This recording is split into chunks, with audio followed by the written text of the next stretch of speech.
Assalamualaikum warahmatullahi wabarakatuh. Bapak-bapak, ibu-ibu, semoga sehat selalu. Amin ya Allah ya Rabbal alamin. Oke, kali ini kita akan lihat sebuah video yang mana Kiai Haji Imaduddin ngamuk lagi teman-teman. Alasan kenapa sampai meneliti tesis atau nasab Habib ya teman-teman. Kira-kira apa sih alasan Kiai Imad ya teman-teman? Oke, nanti video kedua ada Habib Hani yang tato itu ceramah ya teman-teman tentang sejarah Indonesia. Kita ke videonya. Tanya-tanya apa sebenarnya yang menjadi latar belakang Kiai meneliti daripada nasab Ba'lawi ini. Sekarang saya jawab. Saya dulu husnudzon bahwa para Ba'lawi ini yang ada di Indonesia betul keturunan Nabi. Bahkan banyak yang datang ke rumah saya sering sekali. Para Ba'lawi ini ada yang hanya silaturahmi, ada yang minta amplop dan lain sebagainya, biasa-biasa saja. Itu sudah lama. Tapi kemarin 1 tahun kemarin saya lihat ini kok kayak tidak nyambung antara akhlak yang ditampilkan di hadapan publik dengan pengakuan sebagai keturunan daripada baginda Nabi besar Muhammad sallallahu alaihi wasallam. Akhirnya karena itu kemudian saya penasaran, apa betul para Ba'lawi yang dipanggil Habib ini adalah keturunan Nabi? Saya mencari di internet silsilah mereka. Ketemulah salah satu silsilah tokoh dari Ba'lawi. Kemudian saya urut namanya sampai Nabi Muhammad ada 39. Saya cari referensi tentang tahun-tahunnya. Ini tahun 2000, ini tahun sekian, bapaknya tahun sekian, tahun sekian, hijriahnya sekian. Akhirnya setelah tahu nama-nama 39 dan tahun masing-masing dengan tahun hijriah, maka saya cari kitab-kitab nasab yang sesuai dengan tahun-tahun yang ada. Karena keturunan Nabi semua keturunan Nabi setiap masa dicatat, Pak. Di abad ketiga ada kitabnya. Kalau betul ini orang yang ada di abad ketiga ini adalah merupakan turunan Nabi, maka akan ada catatannya. Di abad keempat banyak kitabnya, di abad kelima juga banyak, di abad keenam juga ada, di abad ketujuh juga ada, abad 9 ada, sampai abad sekarang ini anak keturunan Nabi yang ada di Saudi Arabia dari golongan marga Al-Abdali Al-Auni yang paling sahih, kemudian dari Az-Zaidi yang ada di Yaman. Di Yaman ini yang sahih nasabnya adalah Az-Zaidi, dari nasab keturunan para imam-imam Zaidiyah yang ada di Sana'a. Itu terbukti dalam setiap generasi sampai hari ini. Yang sedang perang dengan orang-orang Amerika, yang sedang perang dengan orang-orang Israel, yang sedang perang dengan Inggris, itu adalah keturunan Nabi asli yang ada di Yaman dari suku Al-Hausi. Al-Hausi itu adalah keturunan Imam Hasan bin Ali bin Abi Thalib atau Imam Hasan bin Fatimah binti Rasulullah Muhammad sallallahu alaihi wasallam. Ternyata ini ada satu nama di abad keempat dari silsilah mereka, namanya Ahmad bin Isa. Ahmad bin Isa saya cari ada di dalam kitab-kitab nasab. Anaknya dicatat, jumlahnya 3. Pertama Muhammad, 2 adalah Husain, 2 Ali, ketiga Husain. Nah, sedangkan ini para Ba'lawi mengaku bahwa Ahmad bin Isa punya anak keempat, namanya Ubaid. Saya cari seluruh kitab yang ada di abad keempat, tidak ada yang menyatakan Ubaid ini adalah anak Ahmad bin Isa. Nanti di abad kelima mungkin ada yang mencatat, tidak ada. Kitab banyak ditulis Ahmad bin Isa hanya punya anaknya 3, Muhammad, Husain, dan Ali. Di abad yang ke-6 saya cari tidak ada. Di abad ke-7 semuanya Ahmad bin Isa keturunannya dicatat sampai keturunan yang kelima, keenam, sampai hari ini itu sudah ada catatan abad ke-15 keturunan Ahmad bin Isa dari anak yang bernama Muhammad, dari anaknya yang namanya Ali, dari anaknya yang namanya Husain. Tapi dia dicatat tidak punya anak bernama Ubaidullah. Lalu dari mana mereka mengaku selama 550 tahun nama Ubaid tidak ditulis sebagai anak Ahmad bin Isa? Pada abad 9 mereka bikin buku sendiri. Jadi pencatat nasab keluarga Rasul itu mencatat Ahmad tidak punya anak namanya Ubaid, dia mencatat sendiri. Kakek saya namanya Ubaid. Ubaid ini anak daripada Ahmad. Sementara di abad yang sama Ibnu Inabah dalam kitabnya Umdatul Talib Al-Kubra mengatakan yang sama, dia mengaku, tapi ini pencatat nasab Rasul juga terus mencatat tidak ada anak yang namanya Ubaid. Ini yang mencatat pertama kali namanya Ali bin Abu Bakar As-Sakron. Abadnya abad 9, wafatnya 895 Hijriah. Yang diaku itu Ubaid itu abad ke-4 Hijriah, katanya anaknya Ahmad. Sementara seluruh kitab dari mulai abad ke-4 Hijriah sampai ke-9 tidak ada yang mencatat Ubaid sebagai anaknya Ahmad. Baru pengakuannya pada tahun 895 Masehi, 895 Hijriah. Saya katakan begitu. Akhirnya marah-marah sama saya. Katanya Dajjal itu. Foto saya sekarang, Bu, itu dibikin-bikin oleh mereka, matanya cuma satu. Saya juga ngelihatnya kaget. Tapi demi kebenaran, maka saya sampaikan, kalau ada kiai-kiai kita yang masih menggunakan kitab nasab abad 9, abad 10 yang menyatakan mereka ini ada keturunannya sampai Rasulullah, itu karena memang mulai ditulisnya pada abad 9 Hijriah, mereka ngakunya tuh pada abad 10 Hijriah. Mereka ada di Yaman. Ahmad bin Isa ini adanya di Madinah. Ahmad bin Isa ini orang Madinah. Tidak ada berita Ahmad bin Isa ini pindah ke Basrah, dari Basrah kemudian pindah ke Yaman. Bahaya. Lalu bagaimana dia sekarang ngomong Ahmad bin Isa ini pindah dari Basrah kemudian ke Yaman? Kata saya, mana buktinya? Ini buktinya, ada makamnya. Saya cari makamnya di kitab-kitab. Dia kan meninggalnya tahun 345 kata Ba'lawi. Saya cari di abad itu, abad keempat, kitab-kitab sejarah Yaman yang ditulis banyak sekali. Ibnul Athir, Ibnu Khaldun, kemudian Al-Lahaji, Musallam Al-Lahaji, banyak kitab-kitab Yaman yang ditulis. Ada nggak di sana makam namanya makam Ahmad bin Isa? Tidak ada, karena memang Ahmad bin Isa tidak pernah hijrah dari Basrah ke Hadramaut. Seperti juga tidak ada berita Ahmad bin Isa ini ada di Basrah. Yang diketahui oleh ahli sejarah, Ahmad bin Isa cucu Nabi ini asli cucu Nabi. Dia tinggalnya di kota Madinah, di kampung yang namanya Kampung Surya. Ini kitab-kitab abadnya Ahmad bin Isa mencatat begitu.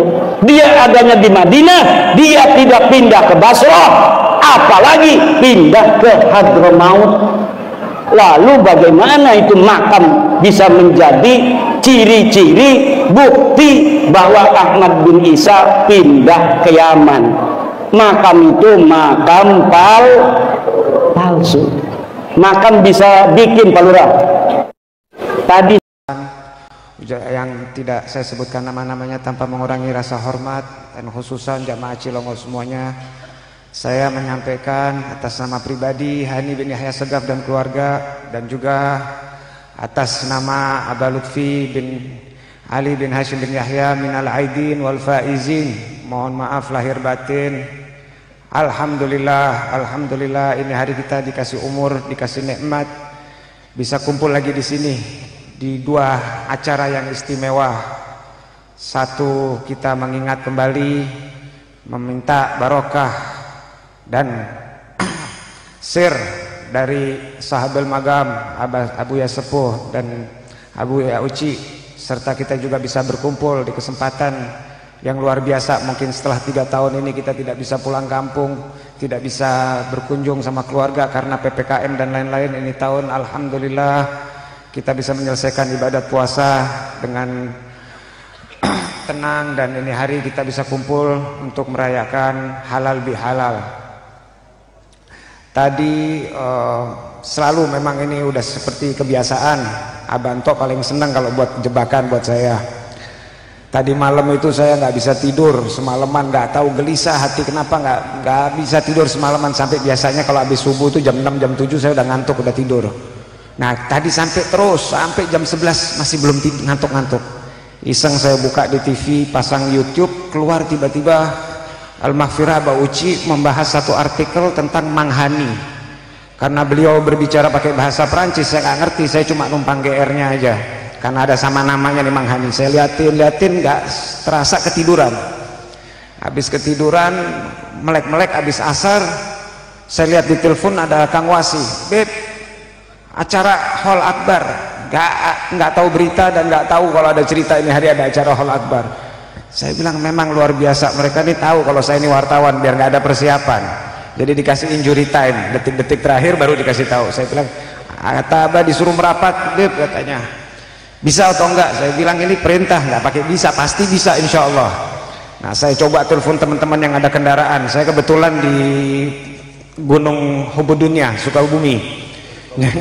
Jadi akhir dunia itu hitungannya. Nah ini mikirin macet, arus balik dan segala macam. Saya telepon satu-satu teman-teman, nggak ada yang bisa. Ada yang alasan ke sana, yang mobilnya nggak jalan, yang rusak. Subhanallah, cucunya Mama Amsori, pejuang nasional yang perang di Bojongkoko, Sanci Utara. Beb, saya baru nyampe rumahnya, mau kemana? Saya bilang mau ke Cilongo, acara siap, langsung dijemput. Kasihan masih nyangkut di depan, belum bisa masuk mobilnya. Nah, jadi berangkat kita ke sana. Nah dalam perjalanan kita ngelihat pakai map sepanjang jalan merah semuanya. Ya Allah, saya bilang ini acara habis Isya, saya baru keluar dari rumah jam 5. Ini sampainya nih numpang makan doang nih kayaknya acaranya. Tapi subhanallah, subhanallah, yang saya tidak akan pernah bosan untuk saya ulang terus omongan. Tidak mungkin bisa hadir di Cilongo dalam acara-acara besar kalau tidak diundang oleh Abah Sepuh, dan tidak bisa hadir di sini kalau tidak diundang oleh Abah Uci Al-Maghfirah, karena ini tempat penuh barokah. Subhanallah, sepanjang jalan itu merah, tapi sepanjang jalan kita santai, tidak ada macet sama sekali. Macetnya di depan sini, nggak bisa masuk. Alhamdulillah, alhamdulillah, alhamdulillah ini hari kita kumpul. Seminggu sebelum Ramadan, atau mungkin berapa hari ya terakhir penutupan sini, saya sempat ke Cilongo, saya sowan ke Abah, minta dimaafin kalau ada salah-salah atau suul adab. Alhamdulillah dapat cincin malah dikasih sama Banto. Ngobrol-ngobrol sedikit, cerita tentang saya minta izin Abah, saya 1 bulan ini niat mau tenang, mau duduk di atas gunung, mau selesaikan puasa ini dengan seksama, dengan aman, tentram dan keluarga, insya Allah khair, kata Banto. Subhanallah, 3 hari sebelum puasa dipanggil sama Abah Lutfi dan saya ditunjuk jadi sekretaris jenderal Petanesia, sebuah organisasi kebangsaan non politik yang khusus merestorasi budaya dan persatuan kesatuan. Kerjaannya menggali kuburan keramat, mempersatukan orang dan ngurusin anggota yang sebanyak 6 juta se-Nusantara. Saya bilang, nah ini udah isengnya Abah Lutfi lagi ini. Mau tenang-tenang dikasih kerjaan yang lumayan, nggak pakai modal, nggak pakai gaji, suruh cari sendiri. Istri udah merengut-merengut, Mas setiap hari saya jualin satu-satu. Tapi alhamdulillah ini berarti mau ada naik derajat. Alhamdulillah. Nah, selanjutnya masuk bulan puasa, minggu pertama tenang, minggu kedua mulai tatit telepon dari mana-mana. Yang Gus telepon ini Habib ngomong begini, yang Habib telepon ini Gus ngomong begini. Saya bilang saya belum bisa jawab sekarang karena masih puasa, nanti insya Allah pas hari raya saya akan jawab. Yang telepon aduan seperti ini, aduan ini saya bilang kita disuruh puasa, lapar, tahan aus, tahan apa, tapi kok suasana tambah panas. Yang nanya saya bukan nanya bacaan apa atau doa apa, tapi kira-kira Abah 2024 nih siapa calon yang baik. Saya udah bilang baru saya diangkat non politik, nggak boleh berpolitik, kok nanyanya ke saya kayak saya ini ahli politik dan segala macam. Walhasil ini mungkin percobaan. Subhanallah, pas kemarin hari kedua saya dapat video dari Habib Taufik, Ketua Asgaf, Ketua Rabita Alawiyah. Beliau menyampaikan bahwa menjadi zuriat ini mendapat warisan. Satu, yaitu warisan asrar. Nomor dua, mendapat warisan karomah. Tiga, mendapat warisan ibadah. Dan ada keempat, yang warisan yang pasti dapat adalah warisan cobaan, godaan.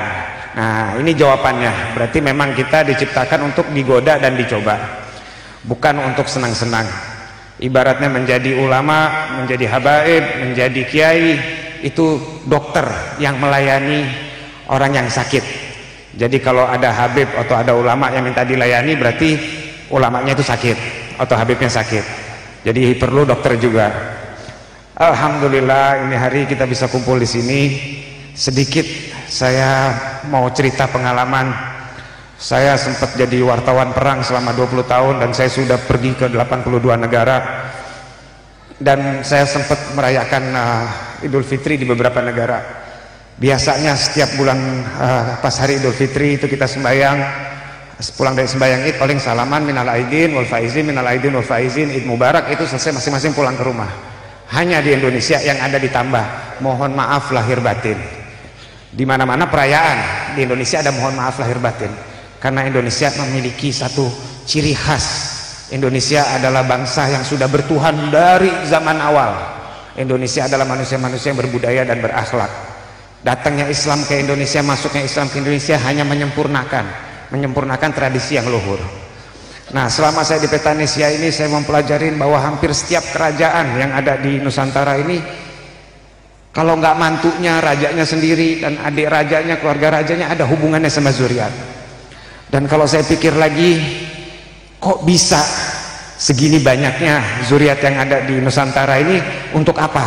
Apa sekedar buat dekor, pajangan, atau untuk ada-adaan? Karena yang saya yakini dengan ilmu yang sangat minim, bahwa Allah tidak pernah menciptakan sesuatu yang sia-sia. Di hari Karbala semua keluarga Rasulullah dibantai, disisakan satu, Imam Ali Zainal Abidin, yang waktu itu dewasa, yang tidak disentuh. Kalau dipikir dan rencana dan siasatnya Yazid laknatullah, disuruh habisin itu semua. Tapi hari itu mereka ditutup rasa keberaniannya, kesadisannya oleh Allah, karena tidak bisa menyentuh Sayyidina Ali Zainal Abidin. Kenapa? Karena Allah sudah mempunyai rencana. Dari situ akan turun banyak turunan yang akan selalu menjadi cahaya buat alam semesta ini, untuk meneruskan misinya. Nah, saya coba ulang lagi, saya coba buka lagi ceritanya. Para aulia, para habaib yang masuk ke Nusantara ini, apakah mereka kesini karena mau mengadu nasib, atau mereka kesini mau cari hidup yang lebih nyaman, atau mereka kesini mau menjadi imigran, kata sebagian orang, karena keadaan hidup di Hadramut yang keras. Tapi kalau kita lihat satu-satu sejarah perjalanan mereka, rata-rata bisa dibilang 99,9% mereka semua haji dulu dan menunggu dawuh atau menunggu petunjuk dari Sayyidina Rasulullah SAW. Dan Rasulullah yang memerintah mereka ke Jawa. Dulu Nusantara namanya Jawa. Nah, pasti ada sebab, pasti ada rencana-rencana besar. Dan Nusantara ini tempat di mana saya nggak punya datanya, nggak punya buktinya, cuma saya meyakini hampir 50% zuriat rakyat, terutama di Pulau Jawa dan sekitarnya ini. Saking banyaknya zuriat Rasul yang ada di Nusantara. Untuk apa? Karena Nusantara ini dicintain oleh Allah, dicintain oleh Rasulullah, dan dicintain oleh zuriat Rasulullah sebagaimana mereka mencinta. Dan ini juga ada satu yang hanya ada di Indonesia, yaitu halal bihalal. Sampai bahasanya halal bihalal itu tidak ada di dunia manapun. Ini tradisi-tradisi unik yang luar biasa, yang mempersatukan silaturahmi. Jadi kita insya Allah acara seperti ini hari kita mengingat leluhur kita, mengingat orang tua-tua kita, mengingat guru kita, bagaimana mereka memperjuangkan warisan nubuah, yaitu rahmatan lil alamin. mengajarkan seperti yang tadi Pak Kiai sampaikan, bahwa mengajarkan bagaimana mengendarai kendaraan di jalan tol yang penuh macet dan penuh truk-truk oleng dan penuh banyak orang-orang yang ngambil SIM-nya di apotik, yang akhirnya kita perlu sangat waspada. Tambah hari zaman ini tambah kacau, tambah kacau, tambah kacau. Dan juga subhanallah, kita udah masuk di tahun politik, di mana segala sesuatunya dibawa ke politik, Oke teman-teman, bapak-bapak, ibu-ibu yang dirahmati oleh Allah Subhanahu wa Ta'ala, itu dia tadi penjelasan dari Kiai Haji Imaduddin Usman Al-Bantani, bukan Al-Kaburi ya. Ada yang bilang katanya lakobinya Al-Kaburi, tapi nggak tahu sih ya. Kita mah husnuzon aja ya, Al-Bantani, tentang kenapa sih Kiai Imad itu meneliti nasab ya teman-teman. Ternyata ya seperti itu. Dan tadi ada Habib Hani, Habib tato ya teman-teman, yang mana ceramah teman-teman tentang sejarah Republik Indonesia. Oke teman-teman, itu dia video kali ini, semoga bermanfaat dan semoga bapak-bapak, ibu-ibu sehat selalu, ada dalam lindungan Allah Subhanahu wa Ta'ala. Amin ya rabbal alamin. Terima kasih. Assalamualaikum warahmatullahi wabarakatuh.